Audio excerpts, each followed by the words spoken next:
Class 12th maths के student का स्वागत है। देखिए स्टूडेंट्स, बहुत जल्द आप बोर्ड एग्ज़ाम में जाने वाले हैं। उत्तराखंड बोर्ड की बोर्ड एग्ज़ाम जो हैं 27 फरवरी से प्रारंभ हो रही हैं और गणित का पेपर आपका 4 मार्च को है। ठीक है, तो आजकल आप अपने बोर्ड एग्ज़ाम के लिए खूब तैयारी पर लगे हुए होंगे। मैं इस बात को मानता हूं कि आजकल इंटरनल असेसमेंट एग्ज़ाम भी आपके चल रहे हैं, प्रैक्टिकल एग्ज़ाम चल रहे हैं बोर्ड के। उसके अतिरिक्त आप सब्जेक्ट्स की, हर सब्जेक्ट की आप बढ़िया से तैयारी कर रहे होंगे। Being as a maths teacher, मैं आपको कुछ आपकी मैथ्स की तैयारी के बारे में बताना चाहूँगा। आपके पास अब कुछ दिन शेष हैं, तो इन दिनों का आप उपयोग किस रूप में करें। हर स्टूडेंट्स का अपना एक पढ़ाई का तरीका होता है। ठीक है, थोड़ा बहुत हम जो मार्गदर्शन करते हैं आपके टीचर्स, तो उसमें थोड़ा बहुत स्टूडेंट परिवर्तन भी करते हैं। ठीक है, तो मैथ्स के लिए आपको क्या करना है, एग्ज़ाम नज़दीक है। वैसे एग्ज़ाम तो एग्ज़ाम की तरह ही होगा। आज तक आपने कितने एग्ज़ाम दे दिए हैं, क्लास फर्स्ट से लेकर के क्लास 11, क्लास 12 में monthly test, half yearly test, pre board test. यदि क्लास 1 से लेकर के अभी तक के एग्ज़ाम बोलूँगा तो 50 एग्ज़ाम क्रॉस हो जाएंगे। इतने एग्ज़ाम आपने दे दिए हैं। प्रत्येक परीक्षा एक ही प्रकार की तो परीक्षा होती है आपकी। आपकी तैयारी जब ठीक रहती है तो कहीं कोई दिक्कत नहीं होती है पेपर में। ठीक है ना, तो तैयारी करनी है आपको ठीक से। तो एग्जाम में जाने में किस चीज़ की घबराहट, कुछ नहीं। परीक्षा तो आप पहले से ही देते आए हैं, पर थोड़ा सा बोर्ड एग्जाम को सोच करके लगता है कि किस रूप में होगा। हाई स्कूल में भी आपने एग्ज़ाम दिया है बोर्ड का, ठीक है, तो सेम ही तो है। 9th का एग्ज़ाम रहा हो आपका, 11th का एग्ज़ाम रहा हो, 10th बोर्ड का रहा हो, अब आप 12th में भी बोर्ड एग्ज़ाम देने वाले हैं। एग्ज़ाम में कोई अंतर नहीं, ऐसा नहीं कुछ विशेष वहाँ हो रहा होगा और आपको उसके लिए कोई प्रेशर पालना है, कोई टेंशन पालना है, नहीं। जिस रूप में आपने अन्य परीक्षाएं दी हैं, ये परीक्षा भी उसी रूप में होनी है।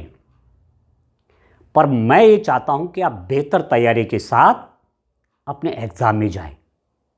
परीक्षा के लिए कोई तनाव नहीं करना है, कोई चिंता नहीं पालनी है, केवल चिंतन करना है, सोचना है, थोड़ा सा एक प्लानिंग। क्योंकि जब हम घर में भी आप देखते होंगे कोई काम होता है तो उसके लिए पहले एक प्लान बनता है, या आप कोई काम करते हैं, कहीं जा रहे हैं, तो एक माइंड में एक प्लान बना लेते हैं। तो इसी रूप में एग्ज़ाम के लिए भी आप एक प्लानिंग कर लें पहले। ठीक है, एक टाइम टेबल अपना बना लें, हर सब्जेक्ट के लिए आप उसमें टाइम सेट कर लें। मैथ्स के लिए आपने क्या करना है, इस बीच अब 27 फरवरी को तो आपका हिंदी का पेपर है ना, तो उससे पहले 24 फरवरी तक, 24 फरवरी तक, क्योंकि फिर 2 दिन तो आप कंटिन्यू हिंदी को ही देंगे, पर मेरे हिसाब से 24 फरवरी तक आपको मैथ्स के लिए भी पर्याप्त समय देना होगा।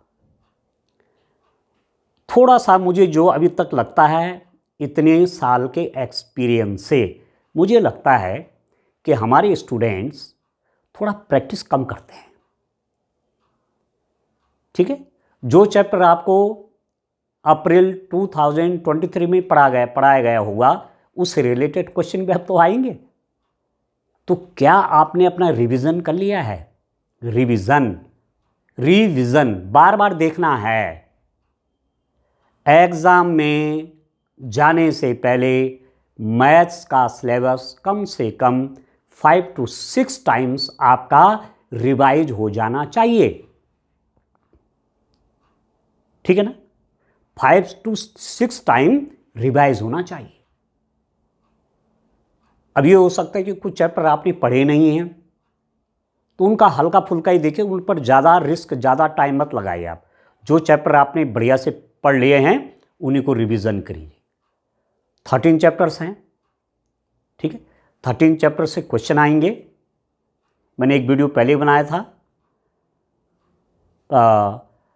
सैम्पल पेपर सॉल्यूशन का, जो बोर्ड ने पेपर जारी किया था, उसमें मैंने डिटेल में बताया है कि किस चैप्टर से कितने मार्क्स के क्वेश्चन आते हैं, ठीक है ना। 1 मार्क्स के कितने आते हैं, 2 मार्क्स के, 4 मार्क्स के, 5 मार्क्स, सब उस पर डिटेल में आपको बताया हुआ है। अब मैं ये कहना चाहता हूँ अलग सा कि थोड़ा रिवीजन बढ़ा दीजिए आप। रिवीजन आपने बोर्ड एग्जाम से पहले 5-6 बार रिवीजन आपने कर लिया, तो बोर्ड में जो मैथ्स का पेपर आएगा तो आपको वहाँ 5 डेज गैप मिल रहा है। 27 फरवरी को हिंदी के पेपर के बाद 4 मार्च को आपका मैथ्स का पेपर है, तो इस बीच कितने डेज हो रहे हैं, फिर भी आप स्कीम देख लीजिएगा। अभी तक जो जारी हो रखा है, जो मेरे ध्यान में आ रहा है, केवल जो मैं कह रहा हूँ उसी पर आपको विश्वास नहीं करना, आपको स्कीम के साथ चलना है। स्कूल से भी आपको स्कीम मिलेगी, ठीक है ना। पर फिर भी जो मुझे मोटा मोटा अंदाज है कि 27 फरवरी हिंदी का पेपर है और 4 मार्च को आपका मैथ्स का पेपर है, 5 दिन का गैप है। तो इस समय मैं कह रहा हूँ ये बीच का जो टाइम है, आज से लेकर के 24 फरवरी तक का जो टाइम है, रिवीजन खूब करिए। 5 से 6 बार मैथ्स का आपका रिवीजन हो जाना चाहिए बढ़िया ढंग से। अब जब रिवीजन में मैं आपसे कह रहा हूँ, एक बात मैं आपसे कह रहा हूँ कि एक मेथड का आप एक क्वेश्चन करिए। माना एक्सरसाइज आप कर रहे हैं, माना मैं कह रहा हूँ find the transpose of A matrix, किसी आव्यूह का परिवर्तन निकालिए, तो एक का निकाल लीजिए परिवर्तन, तो जितने उस आव्यूह का परिवर्तन ट्रांसपोज निकालने के लिए क्वेश्चन होंगे वो सारे एक ही तरीके से तो होते हैं वो, ठीक है। Find the inverse of A matrix, ठीक है, किसी मैट्रिक्स का प्रतिलोम निकालने के लिए होगा दिया हुआ, तो एक क्वेश्चन कर लीजिए। 4-5 क्वेश्चन बुक में दे रखेंगे, 5-6 एक करना बहुत है, बाकी तो तरीका तो वही है। तो ये मैं कह रहा हूं कि आप सारे क्वेश्चन ना करके एक मेथड का आप एक क्वेश्चन करें और बाकी पे एक सरसरी निगाह डाल दीजिए कि कुछ विशेष टिक वाला तो नहीं कोई, ठीक है। इस रूप में कम से कम 5-6 बार आप रिवीजन करें 24 फरवरी से पहले। और जो उधर 5 दिन आपको मिलते हैं, गैप पीरियड है ना, उस गैप पीरियड में आपको कम से कम 2 से 3 बार फिर मैथ्स का रिवीजन कर देना है, जो आपने पढ़ा हुआ है। नया नहीं पढ़ना ना कुछ। उस समय बोर्ड का जब एग्ज़ाम आप दे रहे हैं तो नया कुछ नहीं पढ़ना है, जो आपने पुराना सब पढ़ा हुआ है उसको तैयार कीजिए। 13 चैप्टर हैं, ठीक है। तो जिन स्टूडेंट की पहले से सारे तैयारी हो तो पूरा 13 पढ़ें। जिन्होंने माना केवल 10 चैप्टर की तैयारी कर रखी है और अपने 10 चैप्टर्स बढ़िया से कर लीजिए, तो बोर्ड का पेपर आपका अच्छा से हो जाएगा, ठीक है ना। तो यही है चिंतन, चिंता नहीं, ये नहीं कि बोर्ड एग्ज़ाम आ रहा है, क्या होगा, कैसे होगा, परेशानी। किस बात की परेशानी? एग्ज़ाम तो आपने बहुत दे दिए, मैं कह रहा हूँ 50 एग्ज़ाम दे दिए आपने, ऐसे तो होना बोर्ड का एग्ज़ाम भी। परंतु एग्ज़ाम में जाना है तो उसके लिए तैयारी करनी है। बिना तैयारी के क्यों जाना है परीक्षा में? बिना तैयारी के हम ऐसा क्यों सोचें कि बोर्ड का एग्ज़ाम आ रहा है और हम बिना तैयारी के जाएंगे? नहीं, तैयारी करेंगे, हमारे पास जितना समय होगा हम बेहतर तैयारी करेंगे, ठीक है ना, ठीक है। बाकी तो ईश्वर पर आस्था रखिए, अपनी मेहनत पे भरोसा कि मैं बहुत बढ़िया मेहनत कर रहा हूँ, मैं बहुत अच्छी मेहनत करूँगा, ठीक है। बाकी ईश्वर पे भरोसा, ठीक। होता क्या है, स्टूडेंट्स अक्सर कहते हैं कि सर पेपर तो आता था पूरा और पूरा पेपर नहीं हल कर पाए, टाइम ही नहीं मिला पूरा। जो बोर्ड पेपर बनाता है ना, तो 3 घंटे का टाइम है उसको सॉल्व करने का, तो आसानी से वो 3 घंटे में हो जाएगा। पर बच्चे स्पीड नहीं बना पाते। कारण ये होता है कि रिवीजन अच्छा नहीं है। खूब लिखो, आजकल भी लिखिए खूब, चाहे आप क्वेश्चन आजकल कर रहे हैं तो शॉर्ट में क्वेश्चन कहीं पर लिखिए जरूर, केवल देखना नहीं है यस सॉल्यूशन ऐसा ऐसा ऐसा नहीं करना है, लिखिए उसको क्वेश्चन को, ठीक है। तो जब रिवीजन आपका अच्छा रहेगा, प्रैक्टिस आपकी अच्छी रहेगी, तो जैसे आप क्वेश्चन को देखेंगे आपका हाथ भी तेजी से चलेगा, क्योंकि पहले से क्या है, प्रैक्टिस हो रखी है। तो प्रैक्टिस जब अच्छी रहेगी तो बोर्ड का जो पेपर आएगा उसको आप पूरा कर पाने की क्षमता आपके अंदर आ जाएगी, अच्छी स्पीड में आप पेपर को हैंडल कर लेंगे। सोचना नहीं पड़ेगा, एक क्वेश्चन आया है इसका इस रूप में होता है, क्या करूं, ये करूं, ये करूं, क्योंकि प्रैक्टिस पहले से आपकी अच्छी है। इतनी अच्छी प्रैक्टिस कर देनी है कि क्वेश्चन आए आपको मालूम है इसको तो इस तरीके से होना है, फटाफट आपके हाथ चलते हैं, फिर कम समय में ही आप पेपर को सॉल्व कर पाते हैं, ठीक है ना। तो आजकल जो समय है उसका अच्छा उपयोग करिए, ठीक है। यही समय है, सही समय है, यही समय है, सही समय है। हमारे प्रधानमंत्री जी कहते हैं यही समय है, ये वर्तमान की बात हो रही है, यही वर्तमान तो है और यही सही समय है, इसी में तो करनी है मेहनत। वर्तमान में जब अच्छी मेहनत होती है तो भविष्य अपने आप अच्छा हो जाता है, क्यों नहीं आएंगे मार्क्स, ठीक है ना, अच्छी मार्क्स आएंगी। आजकल बढ़िया से आप तैयारी कर लीजिए, ठीक है। इस साल मैंने आपके लिए एक तो बोर्ड ने जो पेपर सैंपल पेपर जारी किया था कि इस रूप में प्रश्न पेपर आएगा, एक तो मैंने वो भी आपके लिए सॉल्व किया हुआ, यूट्यूब पे डाला हुआ है। आज मैं जो आपका प्री बोर्ड एग्ज़ाम हुआ, प्री बोर्ड एग्ज़ाम जो हुआ उसका पेपर आपके लिए सॉल्व कर रहा हूँ। इस पेपर को भी आप पूरा देखिए और इन क्वेश्चंस को भी खूब करिए, क्योंकि हमारे भी एक एक्सपीरियंस है, जो पेपर सेटर होंगे जिन्होंने पेपर बनाया होगा उनका भी एक एक्सपीरियंस है, ठीक है। तो हमारे भी एक्सपीरियंस से हम जो क्वेश्चन प्री बोर्ड में दे रहे हैं ठीक से आप यहाँ से समझेंगे तो हो सकता है कोई क्वेश्चन वहाँ मिल जाए, यहाँ का हो सकता है, या तरीका तो एक ही है भाई। माना यहाँ पर मैं मैट्रिक्स का मल्टीप्लिकेशन कर रहा हूँ, दो आव्यूहों का गुणन कर रहा हूँ, और पेपर में भी आव्यूह का गुणन आ रखा, सेम नहीं आ रखा, अलग आ रखा है, तो तरीका तो आए सीख जाएंगे, ठीक है ना। तो चलिए पेपर मैं ज़्यादा समय नहीं लेता हूँ, पेपर सॉल्व करते हैं। Class 12th maths pre board 2024 paper solution, pre board परीक्षा 2024 प्रश्न पत्र का हल, जो प्री बोर्ड में अभी आपने पेपर किया उसका सॉल्यूशन है। तो आइए, क्वेश्चन नंबर 1 के 10 पार्ट्स होते हैं। क्वेश्चन नंबर जो 1 है उसके कितने पार्ट हैं, 10 पार्ट हैं, क ख ग घ ग ऐसे करके है। और एक पार्ट कितने नंबर का है, 1 नंबर का है। और ये सब क्या है, बहुविकल्पी हैं, मल्टीपल चॉइस। क्वेश्चन दिया रहेगा, उसके क्या है 4 ऑप्शन है, 4 विकल्प हैं, उसमें से एक सही विकल्प लिखना है। मैं आपको ये भी कह दूँ इसमें नेगेटिव मार्किंग नहीं है। जब नेगेटिव मार्किंग नहीं होगी तो माना आपको कोई क्वेश्चन नहीं आया, ये मल्टीपल चॉइस यही उत्तर है, इसी में से उत्तर कोई देना है, माना आपको किसी प्रश्न का उत्तर माना नहीं आता इनमें से, तो आप उसको ऐसे जाने नहीं देंगे, फिर आप अंदाज से उसका आंसर लिख दीजिए। हो सकता है कभी कभी गेस भी काम कर जाता है, ठीक है ना। वैसे तो आप बढ़िया तैयारी आजकल कर रहे हैं, तो आपको मुझे विश्वास है कि अच्छे ढंग से आपका पेपर होगा। आपका बोर्ड का पेपर बच्चों सरल आता है, सरल आता है, हर बच्चा कर ले, ठीक है। बाकी तो तैयारी करिए आप, ठीक है। तो चलिए पहला क्वेश्चन क्या है, क्वेश्चन नंबर 1 का क। क्वेश्चन नंबर 1 के 10 पार्ट हैं, एक पार्ट 1 मार्क्स का, तो 10 मार्क्स का हो गया। सारे मल्टीपल चॉइस हैं, बहुविकल्पी। तो प्रश्न नंबर 1 का क है, कॉस इनवर्स की मुख्य शाखा मान निम्नलिखित में से कौन सा है। कॉस इनवर्स आप जानते हैं, एक टेबल बनी हुई है, इनवर्स ट्रिग्नोमेट्रिक फंक्शन, प्रतिलोम त्रिकोणमितीय फलन में एक टेबल बनी हुई है। पेज नंबर में मैं आपको बता देता हूँ, पेज नंबर 46 पर, पेज नंबर 46 पर टेबल बनी हुई है, उसको आप तैयार कर लीजिए, एक क्वेश्चन वहाँ से आने की संभावना है, ठीक है। तो कॉस इनवर्स कैसा लिखा हुआ, कॉस इनवर्स जो ये फंक्शन है -1 से 1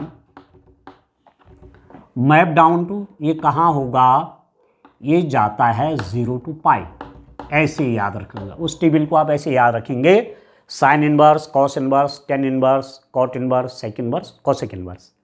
कितना टाइम लगता है, तैयार कर लीजिए।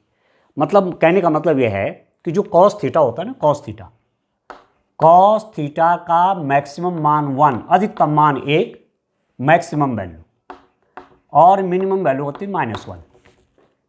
तो कॉस थीटा -1 से +1 के बीच सारे मान यहां आते हैं।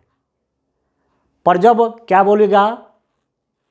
बोलेगा मुख्य शाखा मान, ठीक है, प्रिंसिपल ब्रांच वैल्यू, तो वो इसके अंदर आएगी, इसके अंदर कॉस के वो सारे एंगल, कॉस 0 से लेकर के कॉस पाई के बीच जितने कोण होते हैं वो सारे ये वाले मान ले लेगा।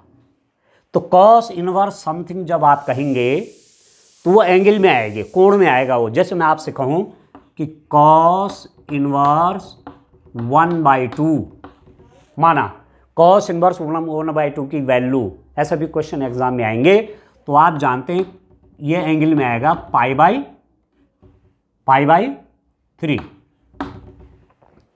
कॉस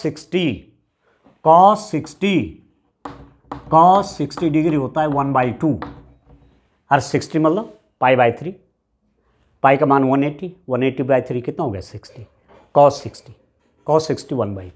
तो कॉस इनवर्स 1/2 पूछ रहा है, इसका मतलब कौन सा कोण है वो जिस पर कॉस थीटा 1/2 होता है, तो आप बोलेंगे पाई/3, 60 अंश पे 60 डिग्री पे, और 60 डिग्री मतलब पाई/3, ठीक है ना।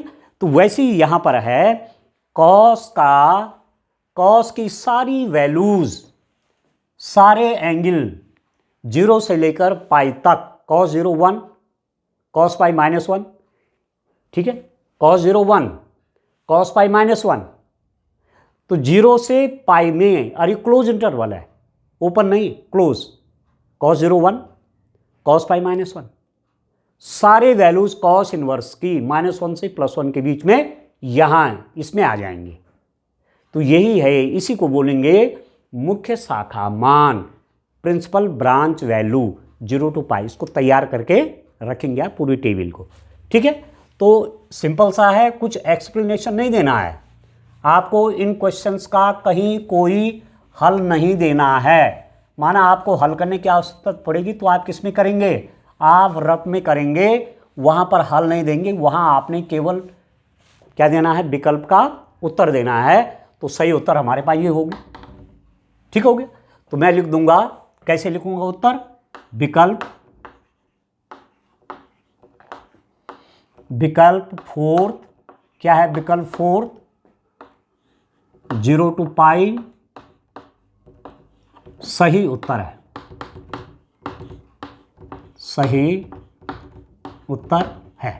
बस इतना लिखना है, कोई कैलकुलेशन नहीं देनी है। कॉस इनवर्स की मुख्य शाखा मान कह रहा है तो ये होता है 0 से पाई क्लोज इंटरवल के अंदर, ये हो गया आंसर, ठीक है ना। फिर एक चीज आपको और ध्यान रखना है, राइटिंग का बड़ा ध्यान है। राइटिंग मतलब आप किस ढंग से कॉपी में लिख रहे हैं, साफ साफ लिखना है। दूसरा, जब एक क्वेश्चन आपका हो गया तो कम से कम 2-3 लाइन आप गैप करिए। एग्जामिनर के लिए मार्क्स रखने की जगह होनी चाहिए। आप बिल्कुल चिपका के लिख देंगे तो ऐसा हो सकता है कि एग्जामिनर से, ठीक है, क्वेश्चन चेक करते समय कोई क्वेश्चन छूट गया और आपको नुकसान हो गया। इसलिए कम से कम 3 लाइन का आप गैप रखिए, इतना गैप दे दीजिए, इतना गैप, ठीक है। दूसरा क्वेश्चन पे शुरू करिए। तो इसका उत्तर मैंने लिख दिया, विकल्प 4 0 to पाई सही उत्तर है। इस रूप में लिखना ज़्यादा ठीक रहेगा, ठीक है। अब चलिए इसको देखिए, क्वेश्चन नंबर 1 का ख ऐसा लिखिए पूरा, क्वेश्चन नंबर 1 ख पूरा ऐसा लिखिए क्वेश्चन को, एक स्तंभ आव्यूह की कोटि निम्नलिखित में से क्या हो सकती है। कोई स्तंभ आव्यूह है, स्तंभ आव्यूह मतलब कॉलम मैट्रिक्स, स्तंभ आव्यूह का मतलब हुआ कॉलम मैट्रिक्स। स्तंभ आव्यूह मतलब जिसमें केवल एक स्तंभ हो। आप जानते हैं, मैं माना यहां पर लिखूं 2 3 1 4 5 0 फॉर एग्जाम्पल, ये कोई मैट्रिक्स है, इसका ऑर्डर क्या होगा, इसकी कोटि क्या होगी। हिंदी बोलते हैं कोटि, इंग्लिश में बोलते हैं ऑर्डर। तो पहले इसका रो देखिए, पंक्ति देखिए, एक पंक्ति है, एक पंक्ति है, 2 पंक्तियां होगी, रो 1 रो 2, तो पहला रो ही आता है, पहले पंक्तियों की संख्या आती है, फिर स्तंभों की आएगी, स्तंभ है 1 2 3, तो 2/3 इस मैट्रिक्स का ऑर्डर हो गया। इस आव्यूह की कोटि क्या हुई 2/3, क्योंकि 2 इसमें रोज हैं, 3 इसमें क्या है कॉलम्स हैं, 2 पंक्तियां हैं, 3 स्तंभ है, 1 पंक्ति 2 पंक्ति, हो गया 2, और 1 स्तंभ 2 स्तंभ 3 स्तंभ। ठीक, यहां पर आपसे क्या कह रहा है स्तंभ आव्यूह। देखिए आव्यूह वाला जो चैप्टर है आपका, आपने ध्यान करना है कि उसमें डेफिनेशन हैं, परिभाषाएं हैं। वर्ग आव्यूह क्या होता है, आयताकार आव्यूह क्या होता है, पंक्ति आव्यूह क्या है, स्तंभ आव्यूह क्या है, ठीक है ना, तत्समक आव्यूह क्या है, उसमें परिभाषाएं, उनको भी आप तैयार कर लीजिए। 1 मार्क्स का क्वेश्चन वहां से भी कई बार पूछा गया है और उस डेंड उसको छोड़ देते हैं, थ्योरी है छोड़ देते हैं, जबकि कितना सरल है वो। डेफिनेशन तैयार कर लीजिए और उसका एक एग्जाम्पल, वो तो आप दिमाग से भी लिख सकते हैं। जैसे मैं यहाँ पर कोई मैंने याद नहीं कर रखा, मैं यहीं से अपने आप बनाऊंगा। एक स्तंभ आव्यूह की कोटि, स्तंभ आव्यूह मतलब स्तंभ आव्यूह कॉलम मैट्रिक्स क्या होती है, जिसमें एक ही स्तंभ होता है। जैसे मैंने यहाँ पर लिखा था 3 स्तंभ थे, 3 कॉलम थे ना, जिसमें एक कॉलम हो वो क्या बोला जाएगा स्तंभ आव्यूह। जिस आव्यूह में केवल एक स्तंभ हो, जिस मैट्रिक्स में केवल एक कॉलम हो, उसे बोलेंगे कॉलम मैट्रिक्स या स्तंभ आव्यूह। अब मैं एग्जांपल देखिए, मैं माना कोई एग्जांपल लिखता हूँ, ए कैपिटल लेटर में दिखाए जाते हैं आव्यूह को।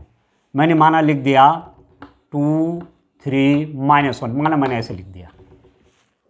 इसमें कॉलम देखिए, कॉलम ऐसे में गिने जाते हैं, सॉरी रोज, पंक्तियां ऐसे में देखी जाती हैं, 1 2 3 पंक्ति, और कॉलम नीचे की तरफ, तो एक ही तो है ही 1। इसका मतलब कॉलम की संख्या ये है, रो की संख्या ये है, ये स्तंभ हैं और ये क्या हैं पंक्तियां।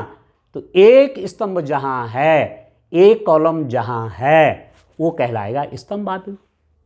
अब इसका ऑर्डर क्या है 3/1, स्तंभ आव्यूह है तो यहां 1 होगा, ठीक है।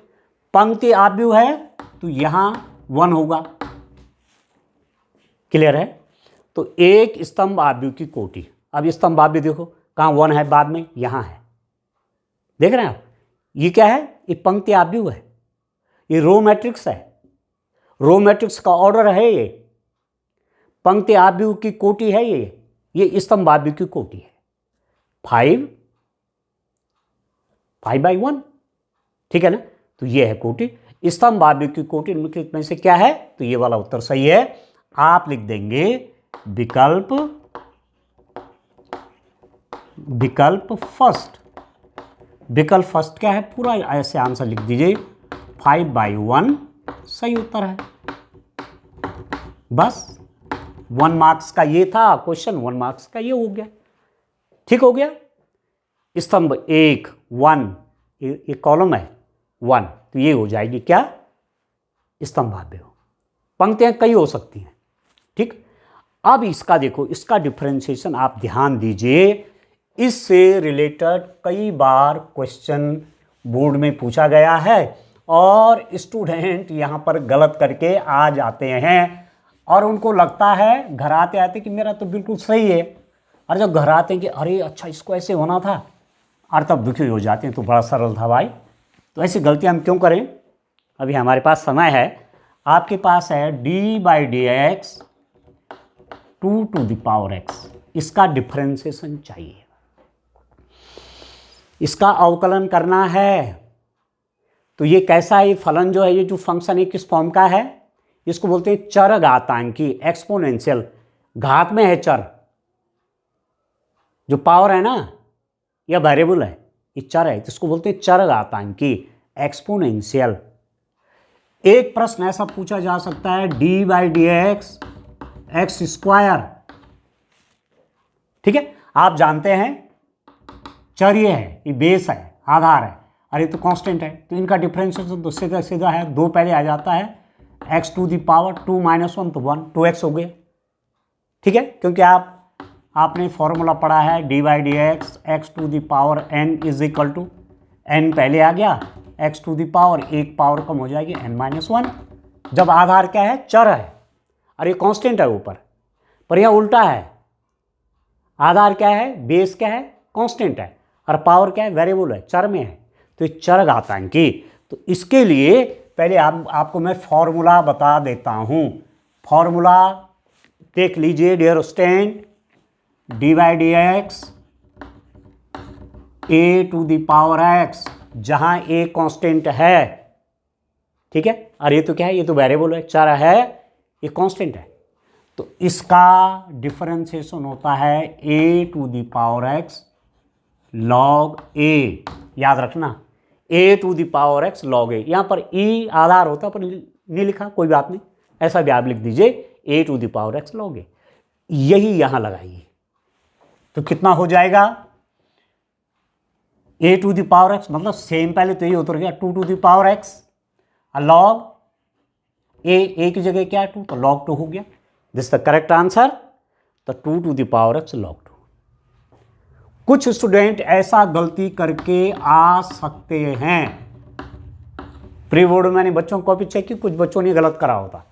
कैसे, उन्होंने क्या कर दिया, x पहले 2 टू द पावर x माइनस 1, नो दिस इज रॉन्ग, ये नहीं होगा, क्योंकि तो एक्सपोनेंशियल है, चर घातांक है, इसमें वो वाला रूल नहीं लगेगा। कौन वाला, dy dx x to the power n वाला नियम नहीं लगेगा, ठीक है ना।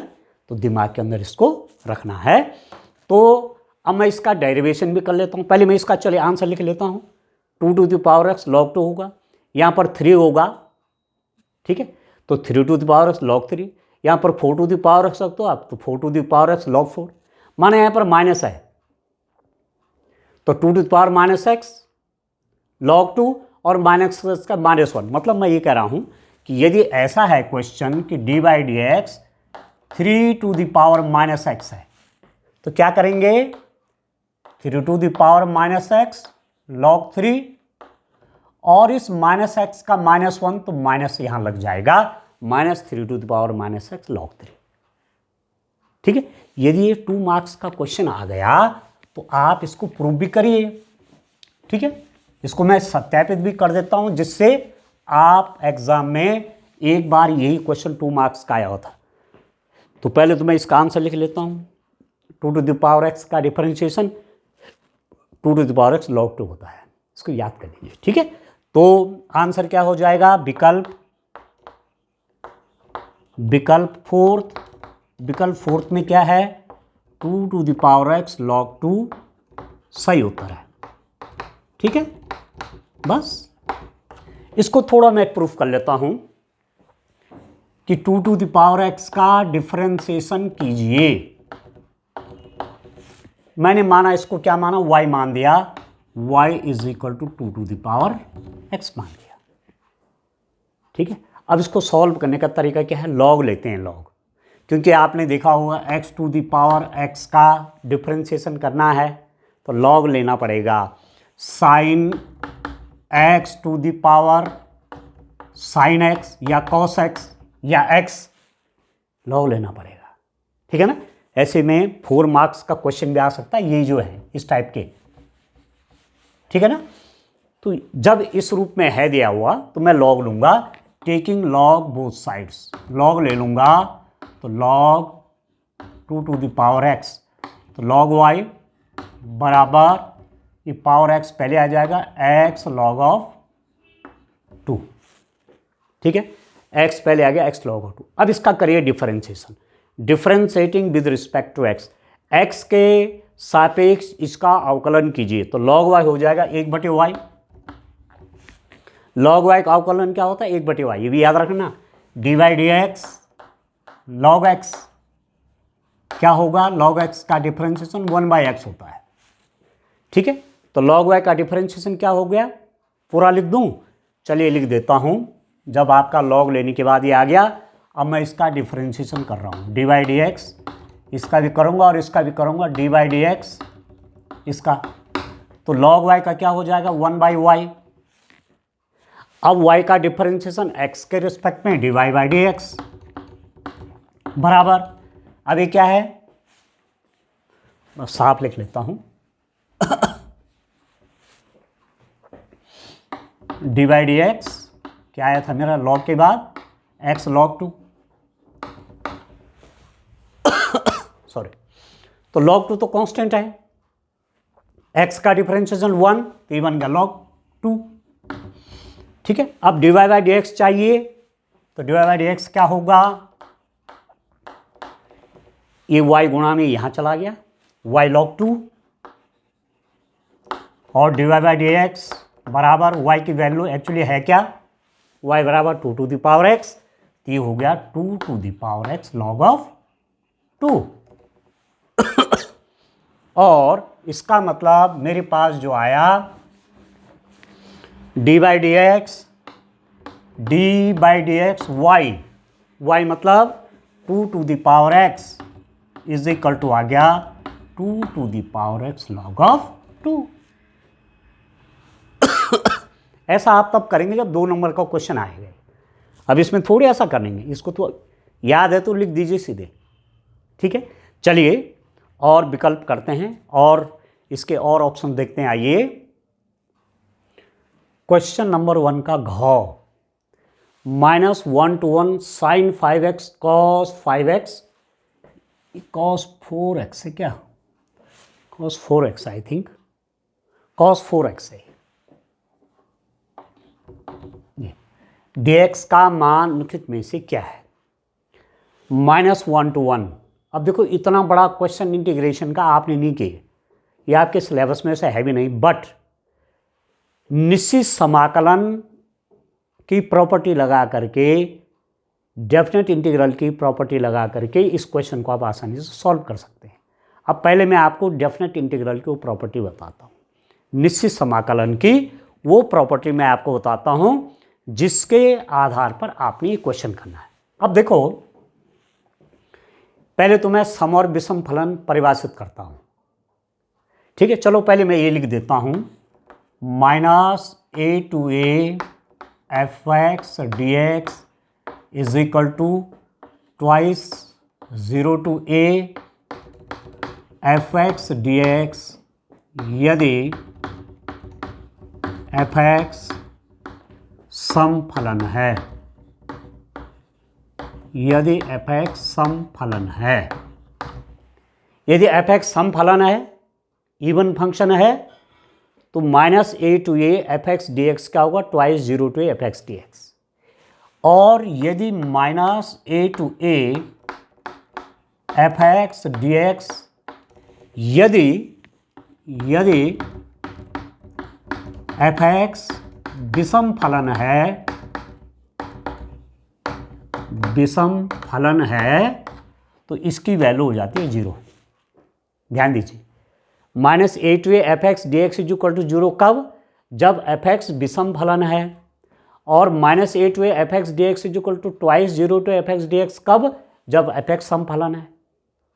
ठीक है, अब सम फलन क्या हुआ और विषम फलन क्या हुआ, जैसे मैं लिखूं यहां पर fx बराबर, इसी फंक्शन को देखिए, इसी को देखिए, मेरे पास fx क्या है, या चलिए पहले मैं परिभाषा लिख लेता हूं, परिभाषा आपको समझा देता हूं।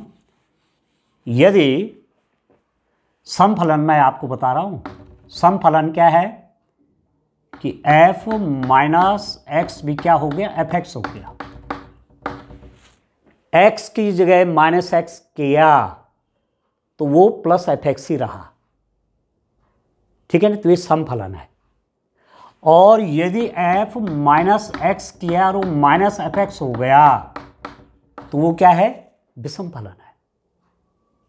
ठीक हो गया, जैसे मैं लिखूं fx cos स्क्वायर x है, माना आपने, मैंने लिखा कहीं पर fx is equal to cos square x, तो f -x करूंगा तो cos स्क्वायर -x, और cos -x तो पॉजिटिव भी होता है, तो cos स्क्वायर x ही रहा। इस x को मैं -x से चेंज करूंगा तो इस पर कोई अंतर नहीं पड़ेगा, इसके साइन पर ये cos स्क्वायर x ही बना रहेगा, तो ये हो जाएगा समफलन। ठीक है, और यदि मैं इसकी जगह क्या कर दूं कि साइन क्यूब x, तो जैसे मैं f -x करूंगा, x को -x से रिप्लेस करूंगा तो ये हो जाएगा साइन क्यूब -x, और साइन -x होता है माइनस साइन x, तो ये हो जाएगा नेगेटिव, तो ये हो जाएगा विषम फलन। ठीक है ना, तो यदि सम फलन है तो डबल हो जाएगा, विषम फलन है तो जीरो हो जाएगा। अब मुझे ये चेक करना है कि जो मेरे पास एक क्वेश्चन है ये सम फलन है कि विषम फलन है। ठीक है, डेफिनेट इंटीग्रल की प्रॉपर्टी लगा रहा हूं, निश्चित समाकलन का प्रयोग कर रहा हूं। अब आप देखो डियर स्टूडेंट, ये है एफ एक्स, ये एफ एक्स है मेरे पास। F X is equal to sine 5x cos 4x, ये एफ एक्स है। यदि मैं f माइनस एक्स निकालूंगा, जहां x है वहां मैं माइनस एक्स रख दूं, तो मेरे पास sine 5 minus x cos 4 minus x, जहां x है वहां माइनस एक्स कर दूं, क्योंकि मैंने x को किससे चेंज किया, माइनस एक्स से। अब साइन माइनस एक्स आप जानते हैं माइनस साइन एक्स होता है, cos minus x plus cos x होता है, और वैसे भी इसकी घात 4 है तो ये तो पॉजिटिव है। ठीक है, आप जानते हैं कॉस माइनस एक्स क्या होता है, कॉस एक्स होता है, और साइन माइनस एक्स क्या होता है, माइनस साइन एक्स होता है। तो sine minus x minus sine x और 5 पावर हो जाएगा तो ये नेगेटिव बन जाएगा, ये हो जाएगा माइनस साइन 5x, और ये तो पॉजिटिव ही रहेगा, ये ऐसे रहेगा कॉस 4x। तो क्या बना ये, बराबर माइनस एफ एक्स हो गया कि नहीं हो गया, साइन इसका चेंज हो गया कि नहीं हो गया। एफ एक्स ये था ना, मैंने एफ माइनस एक्स किया तो ये नेगेटिव बन गया, एफ माइनस एक्स आपका माइनस एफ एक्स के बराबर आ गया, माइनस एफ एक्स। तो ये कैसा फलन है, एफ एक्स कैसा फलन है, विषम फलन है, ऑड फंक्शन है ये, विषम फलन, दिस इज ऑड फंक्शन। और यदि ऑड फंक्शन है और -1 to 1 जाना है तो इसकी वैल्यू 0 होगी कि नहीं होगी। ठीक है, आपने पढ़ा कि -a to a F x D x 0 हो जाएगा यदि एफ एक्स क्या विषम फलन है, एफ एक्स ऑड फंक्शन है, तो -1 to 1 लिमिट देखिए, -1 to 1, और ये हमारे पास ऑड फंक्शन आ गया, विषम फलन आ गया, तो इसकी वैल्यू क्या हो जाएगी, 0। सीधे इसकी वैल्यू क्या होगी, 0 होगी। ठीक है, तो ये दिखाना आपने कुछ नहीं है, यदि ये आपके पास ऐसे ही बहुविकल्पी में आया, मल्टीपल चॉइस में आया, तो इसका आपने ऐसा कुछ लिखना नहीं है, रफ में करेंगे। यदि 1 मार्क्स का 2 मार्क्स का क्वेश्चन आ जाए तब थोड़ा एक्सप्लेनेशन दे देंगे। ठीक है, तो इसका उत्तर कौन सा होगा, ये वाला हो गया, क्योंकि विषम फलन है इसलिए इसकी वैल्यू 0 हो जाएगी। ठीक है, तो आप लिख देंगे विकल्प फर्स्ट, क्या है विकल्प फर्स्ट, 0 सही उत्तर है। बस ये हो गया। ठीक है, अगला क्वेश्चन है, क्वेश्चन नंबर 1 का गांव, e to the power sine inverse x का अवकलन है, d/dx e to the power sine inverse x, inverse function है ये, इनवर्स ट्रिग्नोमेट्रिक फंक्शन। और आप जानते हैं कि d/dx e to the power x का e to the power x ही होता है, और e to the power -x होगा तो नेगेटिव आ जाता है। ठीक हो गया, e to the power -x होगा तो -e to the power -x। अब d/dx e to the power sine x कितना हो जाएगा, ये तो सेम उतर जाएगा, e to the power x का, इस पूरे को x मानिए, इस पूरे को x मान लीजिए, तो e to the power x का वही साइन इनवर्स x इंटू, अब साइन इनवर्स x का differentiation d/dx sine inverse x, e to the power sine inverse x का वही, और अब साइन इनवर्स x का डिफरेंशिएशन। ठीक है, अब साइन इनवर्स x का डिफरेंशिएशन आपको याद होना चाहिए, इनको याद रखिए। साइन इनवर्स x का डिफरेंशिएशन, साइन इनवर्स x का अवकलन 1/√1 - x², कॉस इनवर्स x का differentiation -1/√1 - x², tan inverse x का differentiation 1/1 + x², cot inverse x का differentiation -1/1 + x², sec inverse x का differentiation 1/x square root of x square minus 1।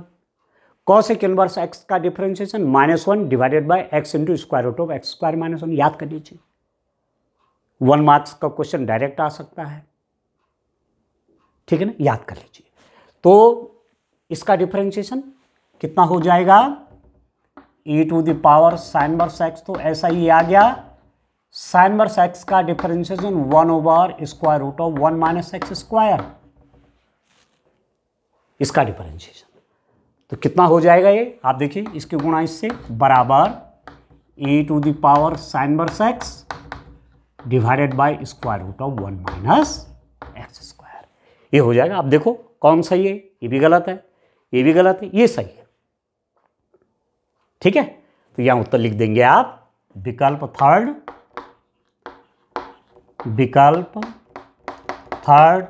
विकल्प third क्या है, e⁻ sin inverse x divided by 1 minus x square, सही उत्तर है, ठीक है, ये वाला करेक्ट आंसर है, ठीक है। ठीक है डियर स्टूडेंट, डिफरेंशिएशन याद रखिए, साइन इनवर्स एक्स का कॉस इनवर्स एक्स का, साइन इनवर्स एक्स का हो गया तो कॉस इनवर्स एक्स का आसान हो जाए, केवल माइनस लगाना है। टेन इनवर्स एक्स का आ गया तो कॉट इनवर्स एक्स का चाहिए तो केवल माइनस लगाना है। सेक इनवर्स एक्स का याद हो गया आपको, तो कॉसेक इनवर्स एक्स में केवल माइनस लगा देना है, बाकी वही है, ठीक हो गया।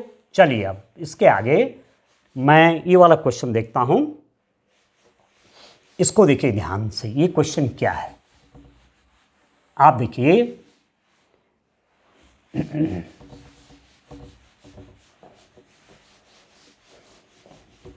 इस क्वेश्चन को देखिए, ये क्वेश्चन क्या कहता है, निम्नलिखित में से कौन सा कथन सत्य है। क्या सत्य है, बहुपद फलन संतत होते हैं। बहुपद आप जानते हैं, बहुपद फंक्शन कौन से होंगे, जैसे माना मैंने लिख दिया 2x square plus 3x minus 5, ये है पॉलिनोमियल फंक्शन, बहुपद फलन है ये, ठीक है, या x+2 हो सकता है, या x³ + 4x हो सकता है, ये बहुपद फलन है। तो बहुपद फलन हमेशा याद रखना, बहुपद फलन संतत होते हैं। Polynomial function are always continuous, बहुपद फलन हमेशा संतत होते हैं। 1 मार्क्स का क्वेश्चन है, दिखाने की आवश्यकता नहीं है, बहुपद फलन संतत होते हैं, ये सही है। साइन एक्स एक असंतत फलन है, गलत। साइन एक्स का जो ग्राफ आप देखेंगे, साइन एक्स का, ठीक है, साइन एक्स का ग्राफ कैसे बनता है, साइन एक्स का ग्राफ कैसे बनता है, आप देखिए, ऐसा चलता है, इधर भी यूं चलता रहेगा, ये कहीं ब्रेक नहीं होता, ये चलता रहेगा अनंत तक, इधर भी, ये साइन एक्स है। तो साइन एक्स का ग्राफ भी संतत होता है, संतत मतलब कहीं टूटा हुआ नहीं होगा, ब्रेक नहीं होगा, ये भी संतत है ये वाला, तो यहाँ क्या लिखा हुआ, असंतत, ये रॉन्ग है। कॉस एक्स एक असंतत फलन, ये भी गलत है। कॉस एक्स का आप यदि ग्राफ देखेंगे, कॉस एक्स का यदि मैं ग्राफ बनाऊं तो ऐसा बनता है, ये फिर ऐसे आगे, तो यहां से भी अनंत जा रहा है, यहां से भी अनंत जा रहा है, कहीं ब्रेक नहीं है। किसी वैल्यू पर एक्स के किसी मान पर भी ऐसा नहीं कि जहां कॉस एक्स का मान नहीं आ रहा है, तो ये भी संतत फलन है, ये भी संतत है, ये भी संतत है, पर यहाँ असंतत लिखा हुआ है, ये भी गलत, ये भी गलत, ये भी गलत, ये सही है। बहुपद फलन संतत होते हैं, याद रखना इसको, ठीक है। तो चलिए मैं इसका आंसर यहाँ पर लिख देता हूँ, कौन सा विकल्प सही है, इसी का उत्तर मैं यहाँ लिख देता हूँ, आंसर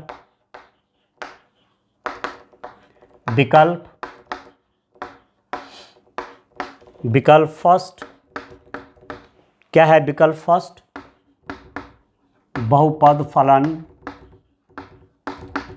संतत होते हैं, संतत होते हैं, सही उत्तर है, ये सही उत्तर है, ठीक है। संतत होते हैं का मतलब ब्रेक नहीं होगा ना, संतत फलन की विशेषता है कि एक कोने से आपने पेंसिल उसके ऊपर चलाने लग गए आप, तो कहीं आपको पेंसिल नहीं उठानी पड़ेगी लास्ट तक, यह है संतत फलन। तो बहुपद फलन भी क्या होते हैं, संतत होते हैं। इसको आप तैयार रखिए, ठीक है। चलिए और क्वेश्चन करते हैं। आइए क्वेश्चन नंबर 1 का 6 देखते हैं। एक्स वाई जेड के मान ज्ञात कीजिए ताकि सदिश ए बराबर ये है और बी बराबर ये समान है। 1 मार्क्स का क्वेश्चन है। अब आपने समान सदिश इक्वल वेक्टर की डेफिनेशन देखनी है। दो सदिश समान होते हैं जब उनकी दिशा और परिमाण समान होते हैं। दो सदिश समान होते हैं जब उनकी दिशाएं और परिमाण समान होते हैं। ये तो परिभाषा है, पर ये तो उस रूप में नहीं है। तो ए और बी समान हैं। एक्स वाई जेड के किस मान के लिए ए सदिश और बी सदिश समान हो जाएं, तो ए सदिश बराबर बी कब होगा, तो ए की जगह मैं लिख देता हूं एक्स आई प्लस 2j प्लस जेड के बराबर 2i प्लस वाई जे प्लस के। ये दो वेक्टर समान कब होंगे, एक तो परिभाषा है, तो परिभाषा तो अलग चीज़ है, यहाँ पर लागू नहीं हो रही है। दूसरा तरीका दो सदिश समान देखने के ये हैं कि i का कोफिशिएंट और यहाँ i का कोफिशिएंट, i का गुणांक यहाँ i का गुणांक समान होना चाहिए, j का गुणांक इस j के गुणांक के बराबर होना चाहिए, k का गुणांक और k का गुणांक आपस में बराबर होना चाहिए। कोफिशिएंट ऑफ i यहाँ, कोफिशिएंट ऑफ i यहाँ, कोफिशिएंट ऑफ j यहाँ, कोफिशिएंट ऑफ j यहाँ, कोफिशिएंट ऑफ k यहाँ, कोफिशिएंट ऑफ k यहाँ, तो बराबर हो जाएंगे। तो यहाँ देखो x का गुणांक i का गुणांक x है, i का गुणांक 2 है, ये दोनों समान हैं, दिया हुआ है, तो x बराबर हो गया 2। j का गुणांक 2 है, j का गुणांक y है, तो y बराबर 2 होना चाहिए, y is equal to 2। k का गुणांक z है, k का गुणांक 1 है, कुछ लिखा हो तो 1, तो z is equal to 1। k का गुणांक 1, कुछ लिखा हो तो 1 इंटू के। तो एक्स वाई जेड क्या हो गए, 2 2 1। एक्स वाई जेड के मान पूछ रहा है ना, एक्स वाई जेड के मान ज्ञात कीजिए। तो x 2 है, y 2 है, z 1 है, तो एक्स वाई जेड क्या हो गया आपके, एक्स वाई जेड क्या आ गया, x की जगह 2, y की जगह 2, z की जगह 1। तो राइट आंसर कौन है, ये वाला है, ठीक है। तो एक तरीका ये भी है, दो वेक्टर दे रखे हैं, आपको दिखाने ये समान दो वेक्टर दिए हुए यदि, और आपको बोला गया कि ये समान हैं, इस रूप में दे रखे हैं, तो आप देखेंगे i का गुणांक इधर, i का गुणांक उधर, समान है नहीं है। j का गुणांक यहाँ, j का गुणांक उसमें, समान है कि नहीं है। k का गुणांक क्या है, k का गुणांक वहाँ समान है कि नहीं। यदि समान है तो सदिश क्या हो गए, समान हो गए। यहाँ पर हमारे पास दिया हुआ था कि ये और ये समान है, तो हमने उनको समान लिख दिया। अब कर दिया x बराबर 2, y बराबर 2, z बराबर 1। तो इसका आंसर कौन है, ये वाला हो गया, ठीक है। तो यहाँ पर मैं लिख देता हूँ यहाँ पर मैं लिख देता हूँ आंसर, क्या आंसर हो जाएगा, विकल्प सेकंड 2 2 1 सही उत्तर है। बस ये करेक्ट आंसर हो गया। एग्जाम इतना लंबा थोड़ी करना आपने, एग्जाम में तो सीधा देखना आपने, x बराबर 2, y बराबर 2, z बराबर 1, बस हो गया, ठीक हो गया। अब इसको देखिए ये भी बहुत इंपॉर्टेंट है। सदिश a बराबर 3i माइनस 2j माइनस के दिक् अनुपात हैं। अब ध्यान दीजिए, बड़ा आराम से ध्यान दीजिए, दिक् अनुपात क्या होते हैं और दिक् कोसाइन क्या होते हैं। किसी सदिश के दिक् अनुपात क्या हुए और दिक् कोसाइन क्या हुए, यहाँ पूछा गया है दिक् अनुपात, डायरेक्शन रेशियोज इंग्लिश में कहते हैं डायरेक्शन रेशियोज। तो वेक्टर ये है, ठीक है। तो आई जे के गुणांक ही दिक् अनुपात हैं। The coefficient of I J and के आर डायरेक्शन रेशियोज। तो क्या हो गए, यहां लिख देता हूं दिक् अनुपात। दिक् अनुपात क्या हो गए dear student, direction ratios, DRs बोलते हैं इनको इंग्लिश में, डायरेक्शन रेशियोज, दिक् अनुपात। आई का गुणांक 3, तो 3, जे का गुणांक -2, साइन के साथ बोलना है, चिन्ह के साथ, -2, के का गुणांक -1, कुछ नहीं तो कुछ नहीं तो 1, तो -1। ये हो गए दिक् अनुपात, 3 -2 -1, 3 -2 -1। तो ये उत्तर सही है। तो क्या लिख दूंगा, विकल्प फर्स्ट 3 -2 -1 सही उत्तर है। ठीक है, ये वाला ऑप्शन करेक्ट है। कई बार क्या पूछ देता है, कोई सदिश दिया हुआ है, दिक् अनुपात नहीं पूछा, कहा दिक् कोसाइन निकाल दो। यहां पर तो क्या पूछा आपको, यहां पर तो पूछा कि दिक् अनुपात निकाल दीजिए। तो आपने कहा आई जे के जो गुणांक हैं, coefficients of I J K with sign are called direction ratios. I J K जो गुणांक हैं चिन्ह सहित, वो हैं दिक् अनुपात, तो वो आपने निकाल दे। पर यदि बोलेगा कि इसके दिक् कोसाइन निकालिए, तो सदिश के, इस सदिश के दिक् अनुपात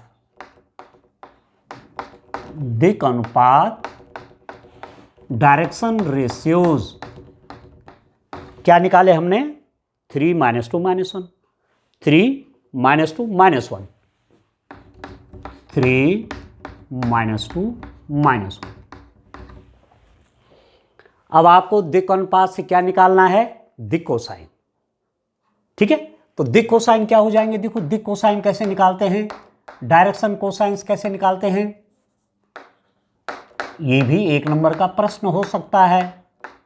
डायरेक्शन कोसाइंस डीसीज कैसे करेंगे, दिस इज इक्वल टू 3 बट्टे डिवाइडेड बाई इसका स्क्वायर प्लस इसका स्क्वायर प्लस इसका square, 3 square plus -2 square plus -1 square, comma -2 divided by square root of 3 square plus -2 square plus -1 square,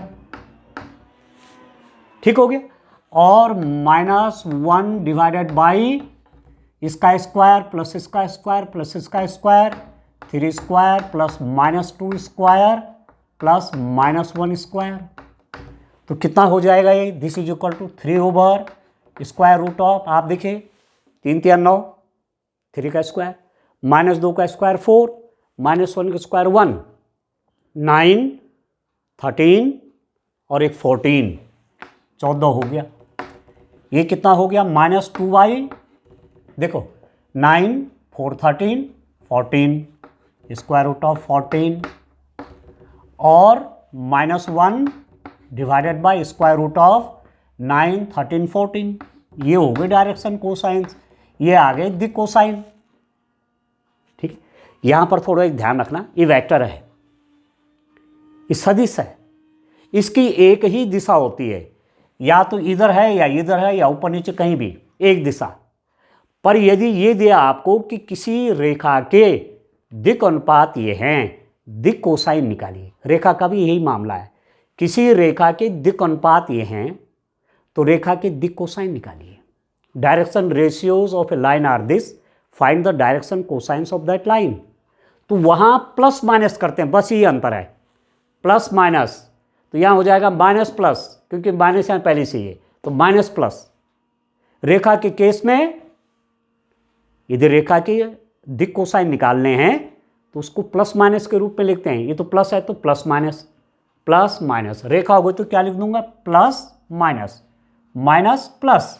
रेखा के केस में क्या लिख दूंगा, लाइन के लिए रेखा के केस में क्या हो जाएंगे, दिक् cosine plus minus 3 over square root of 14, इसका हो जाएगा minus plus 2 over square root of 14 और इसका हो जाएगा minus plus 1 over square root of 14। किसी रेखा के केस में कह रहा हूं मैं, वेक्टर के केस में नहीं, वेक्टर में तो यही हो गए क्योंकि सदिश की एक दिशा होती है कोई एक, जबकि रेखा की दो दिशाएं होती हैं, इधर भी और इधर भी, इसलिए प्लस माइनस में डायरेक्शन कोसाइन से लिखे जाते हैं, याद रखना। ठीक है, तो यदि किसी रेखा के दिक अनुपात ये हैं तो दिक कोसाइन कैसे निकालेंगे, इस रूप में निकालेंगे तरीका यही है, पर थोड़ा चिन्ह का देखना, प्लस माइनस, प्लस है तो यहाँ प्लस माइनस, माइनस है तो माइनस प्लस कर दीजिए, माइनस है तो माइनस प्लस कर दीजिए। ठीक है, अब मुझे पूरा विश्वास है कि आपको ये क्वेश्चन भी आ गया होगा कि कैसे दिक कोसाइन निकालते हैं, कैसे दिक अनुपात कैसे निकालते हैं। वेक्टर दिया हुआ, दिक अनुपात क्या हुआ वो आप निकाल देंगे, और दिक कोसाइन उससे कैसे बनाते हो वो भी आप जान जाएंगे। ठीक है, चलिए और आगे बढ़ते हैं। क्वेश्चन नंबर 1 के ये पार्ट हैं, क्वेश्चन नंबर 1 का झ वाला होगा ये, पर चलिए पहले समझ लीजिए। देखिए, इस साल बोर्ड ने 2 प्रश्न आपके लिए सीबीएसई पैटर्न के दे रहे हैं। एक प्रश्न आपका अभिकथन और कारण, स्टेटमेंट और रीजन, 2 क्वेश्चन ऐसे आएंगे 2 मार्क्स के। ठीक है ना, ठीक है ना। अभिकथन दिया रहेगा ए, कारण आर। अब इस ए को पढ़ना है, इस आर को पढ़ना है, और तब ये ऑप्शन है। पहला ऑप्शन किसके लिए होगा, जब ए तथा आर दोनों सत्य हैं। आपने इसको पढ़ा अभिकथन ए को, और आपने कारण भी पढ़ा। यदि दोनों सत्य हैं तथा आर ए की सही व्याख्या करता है, ये जो आर है ये इसका सही व्याख्या कर रहा है, तो ये वाला ऑप्शन सही होगा। ए तथा आर दोनों सत्य हैं, ए और आर सत्य हैं दोनों, पर आर ए की सही व्याख्या नहीं करता है। ये जो कारण दिया हुआ है ये इसकी व्याख्या नहीं करता है, तो तब ये वाला सही होगा। ए सत्य है लेकिन आर असत्य है, पहला वाला सत्य है दूसरा असत्य है, तो तब ये थर्ड वाला सही होगा। ए तथा आर दोनों असत्य, यदि ए भी गलत है आर भी गलत है, तो ये चौथा वाला उत्तर होगा। ये नया टाइप का है, तो समझना है ये बुकी का जो आपने समझा है उसी से क्वेश्चन होगा। अब इस प्रश्न को देखिए, झ वाला क्वेश्चन नंबर 1 का झ, ये भी 1 मार्क्स का है। अवकल समीकरण d3y/dx³ प्लस 2d2y/dx² का square minus dy/dx plus y is equal to 0 की कोटि 3 है। तो कोटि क्या होता है, ऑर्डर क्या होता है, सबसे अधिक बार डिफरेंशिएशन कितनी बार हुआ है, सबसे अधिक बार 3 बार डिफरेंशिएशन है, सबसे अधिक बार अवकलज 3 बार हुआ है, तो कोटि कितनी होगी, 3 हो गई। बिल्कुल सही है, इस अवकल समीकरण की कोटि 3 है। क्यों है, सबसे अधिक बार डिफरेंशिएशन 3 बार हुआ है। ठीक हो गया, ये सही है, बिल्कुल सही है। अब इसको पढ़ता हूं मैं। कारण, किसी अवकल समीकरण की कोटि उस अवकल समीकरण में सम्मिलित स्वतंत्र चर के सापेक्ष आश्रित चर के उच्चतम कोटि के अवकलज की कोटि द्वारा परिभाषित होती है। ये क्या कह रहा है, देखो ये x है स्वतंत्र चर और y है परतंत्र चर। x है इंडिपेंडेंट वेरिएबल, y है डिपेंडेंट वेरिएबल। तो आश्रित चर का अवकलन किसके सापेक्ष, स्वतंत्र चर के सापेक्ष।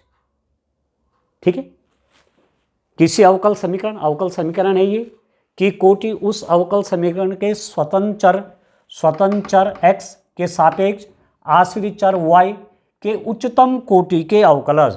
उच्चतम कोटि मतलब सबसे अधिक बार अवकलन जहां हुआ हो, यहाँ 3 बार है, यहाँ 2 बार है, यहाँ 1 बार है, तो सबसे ज़्यादा बार यहाँ है, इसलिए कोटि क्या होगी, 3। उच्चतम कोटि के अवकलज की कोटि द्वारा परिभाषित होता है। बिल्कुल सही है, ये भी सही है, ये भी सही है। और जो कोटि मैंने लिखी 3, वो इस नियम के अनुसार लिखी, बिल्कुल सही है ये नियम। तो ये भी सही है, ये भी सही है, ये इसकी व्याख्या कर रहा है। आर ए की व्याख्या कर रहा है, ये नियम है।